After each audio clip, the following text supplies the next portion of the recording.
ಆನೇಕಲ್ ತಾಲೂಕಿನ ಮರಸೂರು ಗೇಟ್ ಬಳಿ ಇರುವ ಜೆಆರ್ ಗಾರ್ಡನ್ ಕ್ಲಬ್ ಹೌಸ್ ಆವರಣದಲ್ಲಿ ಜಯ ಕರ್ನಾಟಕ ಸಂಘಟನೆ ಆನೇಕಲ್ ತಾಲೂಕು ಯುವ ಘಟಕದ ನೂತನ ಪದಾಧಿಕಾರಿಗಳ ಪಾದಗ್ರಹಣ ಕಾರ್ಯಕ್ರಮವನ್ನು ಆಯೋಜಿಸಲಾಗಿತ್ತು.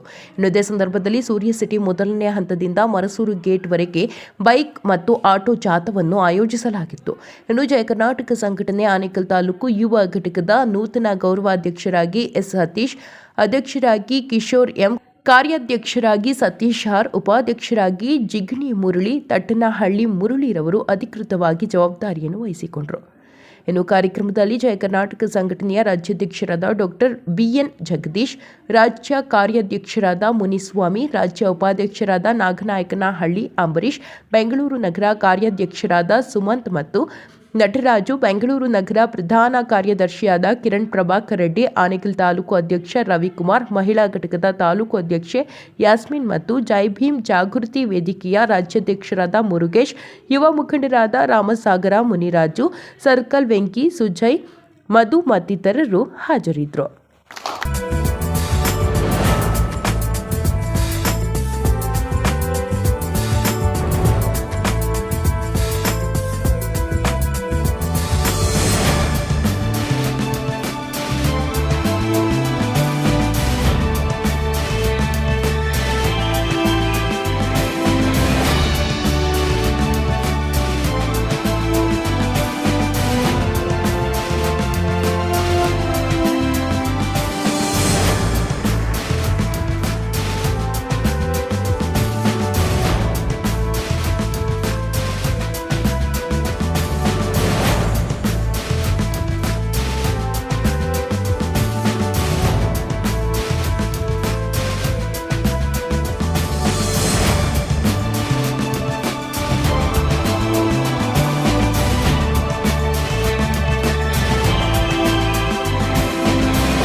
ಆನೇಕಲ್ ತಾಲೂಕಿನಲ್ಲಿ ಭಾಳ ವರ್ಷಗಳಿಂದ ಸಂಘಟನೆ ಭಾಳ ಗಟ್ಟಿಯಾಗಿದೆ.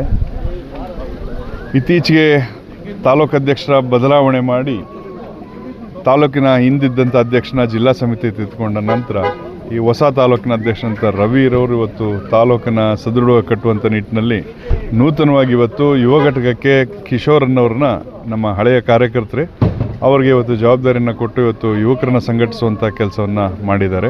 ಹಾಗಾಗಿ ಇವತ್ತು ಆನೇಕಲ್ ತಾಲೂಕು ಅಂತಂದರೆ ಇಡೀ ನಮ್ಮ ಬೆಂಗಳೂರು ಜಿಲ್ಲೆಯಲ್ಲಿ ನಾವೆಲ್ಲರೂ ಭಾಳ ಅಭಿಮಾನದಿಂದ ಕೊಂಡಾಡ್ತೇವೆ. ಆನೇಕಲ್ ತಾಲೂಕಿನಲ್ಲಿ ಒಂದೊಂದು ರೀತಿಯ ವಿಭಿನ್ನವಾದಂಥ ಕಾರ್ಯಕ್ರಮಗಳಿರ್ಬೋದು, ಹೋರಾಟಗಳಿರ್ಬೋದು, ಜನರಿಗೆ ಸ್ಪಂದಿಸುವಂಥ, ಜನಸಾಮಾನ್ಯರಿಗೆ ತಲುಪುವಂಥ ಕಾರ್ಯಕ್ರಮನ ಹಮ್ಮಿಕೊಳ್ತಕ್ಕಂಥದ್ದು ಅದು ಮೊದಲಿಂದಲೂ ನಮ್ಮ ಅಂಬರೀಷಿಂದು ಅಥವಾ ನಮ್ಮ ಕಿರಣ್ ಪ್ರಭಾಕರ್ ರೆಡ್ಡಿ ಅವರಿಂದ ಇವತ್ತಿನ ನಮ್ಮ ರವಿಯವರೆಗೂ ನಿರಂತರವಾಗಿ ಅದು ಸಾಗ್ತಾ ಬರ್ತಿದೆ. ಹಾಗಾಗಿ ನಮ್ಮ ಇವತ್ತಿನ ಈ ಕಾರ್ಯಕ್ರಮವನ್ನು ಆಯೋಜಿಸಿದಂಥ ಪ್ರೀತಿಯೆಲ್ಲ ಸನ್ಮಿತ್ರರಿಗೆ ಅಭಿನಂದನೆಗಳನ್ನ ತಿಳಿಸ್ಲಿಕ್ಕೆ ಇಚ್ಛೆಪಡ್ತೇನೆ. ಏನಿವತ್ತು ಆನೇಕಲ್ ತಾಲೂಕಲ್ಲಿ ಸಂಘಟನೆಯ ಬಲಪಡಿಸಬೇಕು ಅನ್ನೋ ಒಂದು ಉದ್ದೇಶದಿಂದ ನಾನು ಅಧ್ಯಕ್ಷ ಆದಮೇಲೆ ಒಂದು ಯುವ ಘಟಕ ಅನ್ನೋದು ಬೇಕಾಗಿತ್ತು. ಆ ಯುವ ಘಟಕಕ್ಕೆ ಒಂದು ಸಾರಥಿ ಅನ್ನೋದು ನಮಗೆ ಮುಖ್ಯ ಅಲ್ವಾ. ಆ ಒಂದು ಸಾರಥಿಯನ್ನು ಇವತ್ತು ಆಯ್ಕೆ ಮಾಡೋದ್ರಲ್ಲಿ ನಮ್ಮ ರಾಜ್ಯಾಧ್ಯಕ್ಷರು ಮತ್ತು ನಮ್ಮ ಜಿಲ್ಲಾ ಸಮಿತಿ, ನಮ್ಮ ತಾಲೂಕು ಸಮಿತಿಯವರೆಲ್ಲ ಸೇರಿ ಈ ಒಂದು ಯುವ ಘಟಕದ ಚುಕ್ಕಾಣಿಯನ್ನು ನಮ್ಮ ಕಿಶೋರ್ ಅವ್ರಿಗೆ ನೀಡುವ ಮುಖೇನ ಇವತ್ತು ಆನೇಕಲ್ ತಾಲೂಕಲ್ಲಿ ಯುವ ಘಟಕವನ್ನು ನಾವು ಉದ್ಘಾಟನೆ ಮಾಡಿದ್ದೇವೆ. ಇನ್ನು ಮುಂದೆ ನಾನು ಮತ್ತು ಕಿಶೋರ್ ಅವರು ಈ ಒಂದು ತಾಲೂಕಿನಾದ್ಯಂತ ಯಾವುದೇ ಒಂದು ಕುಂದುಕೊರತೆ ಆದರೆ ನೆಲ, ಜಲ, ಭಾಷೆ, ಯಾವುದೇ ಒಂದು ಹೆಣ್ಮಕ್ಳು ವಿಚಾರ ಇರ್ಬೋದು, ಮತ್ತು ರಸ್ತೆ ವಿಚಾರ ಇರ್ಬೋದು, ಯಾವುದೇ ಒಂದು ವಿಚಾರದಲ್ಲಿ ತೊಂದರೆ ಆದಾಗ ನಾವಿಬ್ಬರೂ ಸೇರಿ ಈ ಒಂದು ತಾಲೂಕಲ್ಲಿ ಒಂದು ಹೋರಾಟವನ್ನು ಹಮ್ಮಿಕೊಳ್ತೀವಿ. ಆ ಹೋರಾಟದ ಮುಖೇನ ಎಲ್ಲರಿಗೂ ಎಚ್ಚೆತ್ತುಕೊಳ್ಳುವಂಥ ಕೆಲಸವನ್ನು ಮಾಡೋಕ್ಕೆ ನಾವು ಮುಂದಾಗ್ತೀವಿ ಅಂತ ಹೇಳ್ತಾ, ಈ ಒಂದು ಯುವ ಘಟಕದ ಅಧ್ಯಕ್ಷ ಸ್ಥಾನವನ್ನು ತುಂಬಿದಂಥ ಕಿಶೋರ್ ಅವರಿಗೆ ತುಂಬ ಹೃದಯದ ಧನ್ಯವಾದಗಳನ್ನು ತಿಳಿಸಿ ಅಭಿನಂದನೆಗಳನ್ನು ತಿಳಿಸ್ತಾ ಇದ್ದೇನೆ. ಕನ್ನಡ ಪರ ಸಂಘಟನೆಗಳು ಕೇವಲ ನವೆಂಬರ್ ಮಾತ್ರ ಸೀಮಿತವಾಗಿದೆ ಅಂತ ಜನರು ಮಾತಾಡ್ತಾರೆ. ದಯವಿಟ್ಟು ಅದು ತಪ್ಪು. ಈ ನೀವು ಮಾಧ್ಯಮ ಮಿತ್ರರು ನೋಡ್ದಂಗೆ ನಮ್ಮ ಆನೇಕಲ್ ತಾಲೂಕಲ್ಲಿ ಜಯ ಕರ್ನಾಟಕ ಸಂಘಟನೆ ತಿಂಗಳಿಗೆ 2 ರಿಂದ 3 ಹೋರಾಟಗಳನ್ನ ಮಾಡ್ತಾನೆ ಇರ್ತೀವಿ. ನಿನ್ನೆ ಒಂದು 186ನೇ ದಿನವನ್ನು ತಲುಪಿದಂಥ ರೈತರ ಹೋರಾಟ ಏನು, ಮೊನ್ನೆ ಒಂದು ತೀರ್ಪು ಬಂದಿದೆ ಕೋರ್ಟಿಂದ. 586 ಎಕರೆ ಒಂದು ಇದನ್ನು ನೋಟಿಫಿಕೇಷನ್ ಕೊಟ್ಟಿದ್ದನ್ನು ವಜಾ ಮಾಡಿದೆ ಕೋರ್ಟು. ಇದೆಲ್ಲ ಹೋರಾಟ ಮುಖಾಂತರ ಆಗಿರೋದು. ನಾವು ಕೂಡ ಈ ಒಂದು ರೈತರ ಹೋರಾಟದಲ್ಲಿ ಪಾಲ್ಗೊಂಡಿದ್ವಿ. ನಿನ್ನೆ ಕೂಡ ಹೋಗಿದ್ವಿ ಆ ಒಂದು ಸಂತೋಷವನ್ನು ಹಂಚ್ಕೊಳೋದಕ್ಕೆ. ಆದರೆ ಅದು ತಾತ್ಕಾಲಿಕ. ಯಾವುದೇ ಒಂದು ಇದಾಗಲಿ ಕೋರ್ಟಿಂದ ಬರೋದು ತೀರ್ಪು ಅನ್ನೋದನ್ನು ರಾಜಕಾರಣಿಗಳು ಹೆಂಗೆ ಬೇಕಾದ್ರೂ ತಿರುಗ್ತಾರೆ.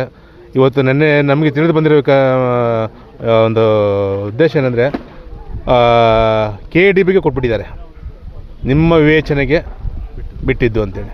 ಅಂದರೆ ಅರ್ಥ ಮಾಡ್ಕೊಬೇಕು. ಅವ್ರಿಗೊಂದು 2 ತಿಂಗಳು ಕಾಲಾವಕಾಶ ಕೊಟ್ಟಿದ್ದಾರೆ. ಈ ಒಂದು ಜಮೀನುಗಳು ಏನು ಕೈಗಾರಿಕಾ ಪ್ರದೇಶಕ್ಕೆ ಉತ್ತಮನ ಇಲ್ಲ ರೈತರಿಗೆ ಅದು ಉತ್ತಮ ಅಂತ ನೀವು ಚೆಕ್ ಮಾಡಿ ಮತ್ತೆ ಅದರದ್ದು ವಿವರಣೆ ಕೊಡಿ ಅಂತ ಹೇಳಿ ಕೊಟ್ಟಿದ್ದಾರೆ. ಅದು ಏನಾಗಿದೆ ಅಂತ ಇನ್ನೂ ಗೊತ್ತಿಲ್ಲ. ಅದಾದಮೇಲೆ ಅದ್ರ ಬಗ್ಗೆ ಎಲ್ರಿಗೂ ಗೊತ್ತಾಗೋದು. ಆದರೂ ಕೂಡ ಹೋರಾಟಗಳನ್ನ ನಾವು ಬಿಡೋದು ಬೇಡ, ಹಮ್ಮಿಕೊಂಡು ಹೋಗ್ತಾರಣ. ಎಲ್ಲರೂ ಕೂಡ ಕೈ ಜೋಡಿಸಿ ರೈತರಿಗೊಂದು ಒಳ್ಳೆ ಯಶಸ್ಸನ್ನು ತಂದು ಕೊಡ ಅಂತ ಹೇಳ್ತಾ ನಮ್ಮ ಯುವ ಘಟಕ ಮಿತ್ರನಿಗೆ ತಿಳಿಸ್ತಾ ನನ್ನ ಮಾತನ್ನು ಈ ಒಂದು ಅಧ್ಯಕ್ಷ ಸ್ಥಾನ ವಹಿಸಿದಂಥ ಕಿಶೋರ್ ಅವರಿಗೆ ಧನ್ಯವಾದ ತಿಳಿಸುವ ಮುಖೇನ ಆನೇಕಲ್ ತಾಲೂಕಿನಲ್ಲಿ ಎಲ್ಲ ಹೋರಾಟಗಳನ್ನು ಮಾಡ್ಕೊಂಡು ಬಂದಿದ್ದೀವಿ. ನಿಮಗೆಲ್ಲರಿಗೂ ಗೊತ್ತಿದ್ದಂಗೆ ನಾವು ನೆಲ, ಜಲ ಮತ್ತು ಎಲ್ಲ ಹೆಣ್ಮಕ್ಳ ವಿಷಯದಲ್ಲಿ ಯಾವತ್ತೂ ನಮ್ಮ ಹೆಣ್ಮಕ್ಳು ಜಯ ಕರ್ನಾಟಕ ಸಂಘಟನೆ ಅವರು ತುಂಬ ಸ್ಟ್ರಾಂಗಾಗಿ ರಾತ್ರಿ ಹಗಲು ಏನು ನೋಡದೆ 24/7 ನ್ಯಾಯಪರವಾಗಿ ಹೋರಾಟ ಮಾಡ್ಕೊಂಡು ಬಂದಿದ್ದೀವಿ. ನಮ್ಮನ್ನು ಈ ಒಂದು ಮಟ್ಟಿಗೆ ಒಂದು ಜೋಪಾನವಾಗಿ ಈ ಸಂಘಟನೆಯಲ್ಲಿ ಕಾಪಾಡ್ಕೊಂಡು ಬಂದಂತಹ ಕಿರಣ್ ಪ್ರಭಾಕರ್ ರೆಡ್ಡಿ ಅವರು ಮತ್ತು ರವಿ ಸರ್ ಅವರು, ಈ ಒಂದು ಆನೇಕಲ್ ಭಾಗದಲ್ಲಿ ಇರುವ ಅಂಬರೀಷ್ ಅವ್ರನ್ನ ನಾವು ತುಂಬ ಥ್ಯಾಂಕ್ಸ್ ಅಂತ ಹೇಳಬೇಕು. ಯಾಕಂದರೆ ನಾವು ಇಷ್ಟು ಮಟ್ಟಿಗೆ ಒಂದು ಹೋರಾಟ ಮಾಡ್ತಾ ಇದ್ದೀವಿ ಅಂದರೆ ಅದು ಅವ್ರ ಸಪೋರ್ಟಿಂದನೇ ನಾವು ಮಾಡ್ಕೊಂಡು ಬಂದಿರೋದು. ಇನ್ನು ಮುಂದೆ ನಾವು ಈಗ ಒಂದು ಖುಷಿಯಾದ ಮಾತು ಏನಂದರೆ, ಈಗ ನಮ್ಮ ಜೊತೆ ನಮ್ಮ ಕಿಶೋರ್ ಅವರು ಸೇರಿದ್ದಾರೆ. ಯೂತ್ ಇದ್ದರೆ ನಮಗೆ ತುಂಬ ಒಂದು ಗಟ್ಟಿ ನಮ್ಮ ಒಂದು ಸುರಕ್ಷತೆ ಇರುತ್ತೆ ಅವರಿದ್ದರೆ. ಇನ್ನು ನಾವು ಸೇರಿ ಆನೇಕಲ್ ತಾಲೂಕಿನಲ್ಲಿ ಇನ್ನೂ ಒಂದು ದೊಡ್ಡ ಮಟ್ಟಿಗೆ ಒಂದು ಇನ್ನೂ ಚೆನ್ನಾಗಿ ಹೋರಾಟಗಳು ಮಾಡಬೇಕು ಅಂತ ಇವ್ರ ಜೊತೆಯಲ್ಲಿ ಇದ್ದು ಇನ್ನೂ ಒಳ್ಳೆ ಹೋರಾಟನ ಮಾಡೋಣ. ಮತ್ತು ಇವ್ರಿಗೊಂದು ಕಂಗ್ರ್ಯಾಚುಲೇಷನ್ ಅಂತ ಹೇಳಿ ನಾನು ಮನಸ್ಸಿಂದ ಹೇಳ್ತಾ ಇದ್ದೀನಿ. ಕಿಶೋರ್ ಅವರೇ, ನಿಮಗೆ ತುಂಬ ಕಂಗ್ರ್ಯಾಚುಲೇಷನ್. ಇನ್ನೂ ದೊಡ್ಡ ಮಟ್ಟಿಗೆ ನಾವು ಇವಾಗ ಒಂದು ಸಂಘಟನೆ ಕಟ್ಟಿ ಆನೇಕಲ್ ತಾಲೂಕಿನಲ್ಲಿ. ಮೊದಲನೇದಾಗಿ ನಾನು ಕಿಶೋರ್ ಅಂತೇಳಿ ಆಲ್ಮೋಸ್ಟ್ 12 ವರ್ಷಗಳಿಂದ ನಾನು ಜಯ ಕರ್ನಾಟಕ ಸಂಘಟನೆಯಲ್ಲಿದ್ದೆ. ಈಗ ಒಂದು 2 ವರ್ಷಗಳಿಂದ ಒಂದು ಸ್ವಲ್ಪ ಪರ್ಸ್ನಲ್ ರೀಸನಿಂದ ಹೊರಗಡೆ ಇದ್ದೆ. ಸೊ ಇವತ್ತು ಮತ್ತೆ ನಮ್ಮ ಸಂಘಟನೆ, ನಮ್ಮ ಕುಟುಂಬ ಏನಿದೆ, ಇವತ್ತು ಮತ್ತೆ ನನ್ನ ಕರೆದು ತಾಲೂಕು ಯುವ ಘಟಕ ಅಧ್ಯಕ್ಷನಾಗಿ ಒಂದು ಜವಾಬ್ದಾರಿನ ಒಪ್ಪಿಸಿರ್ತಾರೆ. ಏನು ನಮ್ಮ ರಾಜ್ಯದಲ್ಲಿ ಇವತ್ತು ಹಲವಾರು ಸಂಘಟನೆಗಳಿದೆ, ಕನ್ನಡ ಪರ ಸಂಘಟನೆಗಳು. ಅದರಲ್ಲಿ ನಮ್ಮ ಜಯ ಕರ್ನಾಟಕ ಒಂದು ಪ್ರಬಲವಾದ ಸಂಘಟನೆ ಅಂತ ನಾನು ಹೇಳೋಕ್ಕೆ ಇಷ್ಟಪಡ್ತೀನಿ. ಅದರಲ್ಲಿ ಇಡೀ ರಾಜ್ಯದಲ್ಲಿ ನಮ್ಮ ಜಯ ಕರ್ನಾಟಕ ಸಂಘಟನೆಯಲ್ಲಿ ಆನೇಕಲ್ ತಾಲೂಕು ಅನ್ನೋದು ಅದರದೇ ಆದಂಥ ಒಂದು ಛಾಪನ್ನು ಮೂಡಿಸ್ಕೊಂಡಿದೆ, ಅದರದೇ ಆದಂಥ ಒಂದು ಪ್ರಭಾವವನ್ನು ಉಳಿಸ್ಕೊಂಡಿದೆ. ಸೊ ಇವತ್ತು ನನಗೆ ಈ ಜವಾಬ್ದಾರಿನ ಆ ಸಂಘಟನೆಯಲ್ಲಿ ಯುವ ಘಟಕ ಅಧ್ಯಕ್ಷನಾಗಿ ಕೊಟ್ಟಿದ್ದಾರೆ. ಈ ಸಂಘಟನೆಗೆ ಇನ್ನೂ ಒಂದು ಬಲ ನೀಡ್ತಾ ನಮ್ಮ ಯುವಕರ ಮುಖಾಂತರ ಈ ಸಂಘಟನೆಗೆ ಇನ್ನೂ ಒಂದು ಹೆಚ್ಚಿನ ಬಲ ನೀಡ್ತೀವಿ ಅಂತೇಳಿ ಈ ಮೂಲಕ ತಿಳಿಸ್ತಾ ಇದ್ದೀವಿ. ಮತ್ತು ಈಗ ನಮ್ಮ ಯುವ ಮಿತ್ರರು ಈ ಮುಖಾಂತರ ನನಗೆ ಹೇಳೋದೇನೆಂದರೆ, ಈಗ ನಮ್ಮ ರಾಜ್ಯಾಧ್ಯಕ್ಷರು ಆಲ್ರೆಡಿ ಭಾಷಣದಲ್ಲಿ ತಿಳಿಸಿರೋ ಥರ ಒಂದು ನಶೆಗಳಿಗೆ ಒಳಗಾಗದೆ ಆದಷ್ಟು ಇಂಥ ಸಂಘಟನೆ ಕಾರ್ಯಗಳು ಮತ್ತು ಜನಸೇವೆಗಳಿಗೆ ಬರಬೇಕು ಅಂತೇಳಿ ಈ ಮೂಲಕ ನಾನು ಕೇಳ್ತೀನಿ.